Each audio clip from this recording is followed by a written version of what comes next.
The morning sun barely broke through the gray clouds hanging over the small town of Willowbrook. The streets were quiet, except for the distant sound of a church bell ringing 7 times. Emily clutched her worn brown coat tighter around her thin frame as she walked along the cobblestone path. Her shoes, old and cracked, made soft tapping sounds with each careful step. In her right hand, she held something precious, a single copper coin. It was all she had left. Emily was only 12 years old, but life had already taught her lessons that most children her age would never understand. Her father had passed away 2 years ago, and her mother worked long hours at the textile factory just to keep a roof over their heads. There were days when dinner was just a slice of bread and water, and nights when Emily went to bed with her stomach growling, but she never complained. She had learned to be grateful for whatever little they had. That morning, her mother had pressed the coin into her palm before leaving for work. "Buy yourself something to eat, sweetheart," she had whispered, her tired eyes filled with love and worry. "I won't be home until late tonight." Emily had nodded, holding the coin as if it were made of gold. She knew this money was meant to keep her from going hungry until tomorrow. It was her lifeline for the day. As she walked through the town square, the sweet smell of fresh bread filled the air. Emily followed the scent until she stood in front of Miller's Bakery, a small shop with a faded red awning and foggy windows. Through the glass, she could see golden loaves stacked on wooden shelves and pastries that looked like they belonged in a dream. Her stomach twisted with hunger. She took a deep breath and pushed open the creaky door. The warmth inside the bakery wrapped around her like a blanket. Mr. Miller, a heavy-set man with flour dusted on his apron, looked up from behind the counter. His expression softened when he saw Emily. "Good morning, child," he said gently. "What can I get for you today?" Emily approached the counter, her fingers trembling slightly as she opened her hand to show him the single coin. "How much bread can I get with this, sir?" she asked quietly. Mr. Miller studied the coin for a moment, then reached for a small roll, still warm from the oven. "This one's yours," he said, placing it in a paper bag. Emily's eyes lit up with gratitude. "Thank you so much, Mr. Miller." She took the bag carefully, as if it contained treasure. Just as Emily turned to leave, the bakery door burst open with a loud bang. A young boy, no more than 7 years old, stumbled inside. His clothes were even more tattered than Emily's, covered in dirt and torn at the knees. His face was streaked with grime, and his eyes were red as if he had been crying. He looked around desperately before his gaze fell on the bread displayed in the window. "Please," the boy whispered, his voice cracking. "Please, sir, I haven't eaten in 2 days. Do you have anything? Even just a small piece?"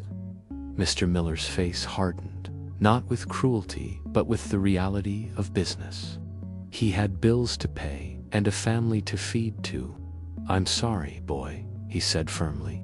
"I can't give away bread for free. If everyone who was hungry came here asking for handouts, I'd be out of business by noon." The little boy's shoulders slumped. A tear rolled down his dirty cheek, leaving a clean streak in its path. He turned toward the door, defeated and broken. Emily stood frozen near the entrance, clutching her paper bag. She looked down at the warm roll inside her only meal for the day. Then she looked at the boy, whose thin frame was shaking, whether from cold or hunger or both, she couldn't tell. Her mother's voice echoed in her mind. "This is to keep you from going hungry." But looking at this child, Emily realized something important. She was hungry, yes, but she would survive until tomorrow.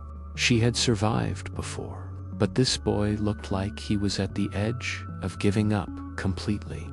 Without thinking any further, Emily rushed forward.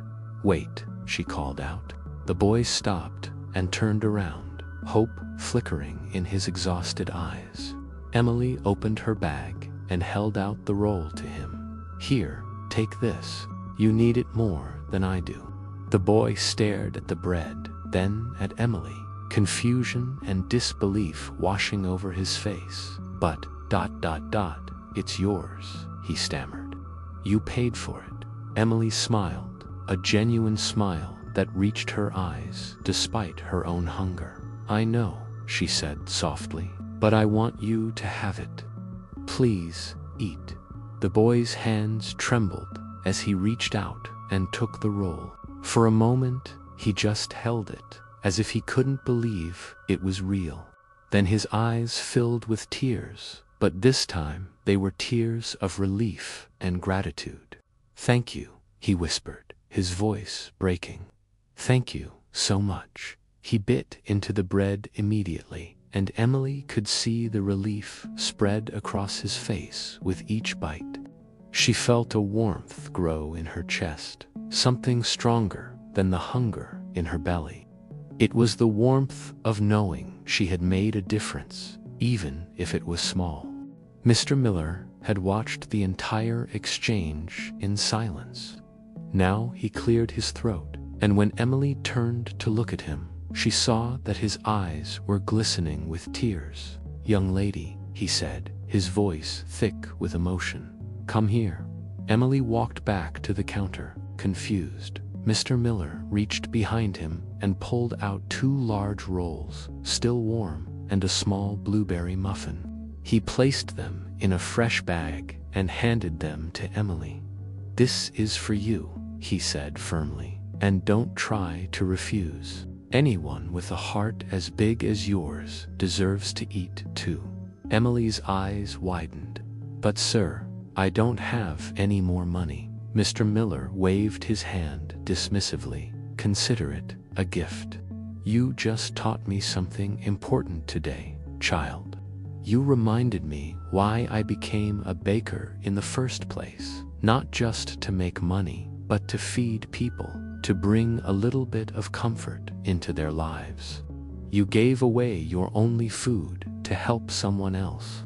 That's the kind of kindness this world needs more of." Emily accepted the bag with trembling hands, tears now streaming down her own cheeks.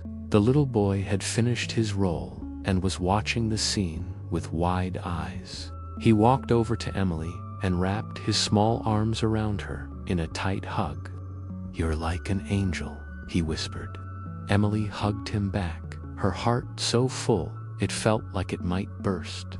As Emily walked home that day, her bag full of bread and her heart full of joy, she realized something profound. She had started the morning with 1 coin and the weight of hunger pressing down on her.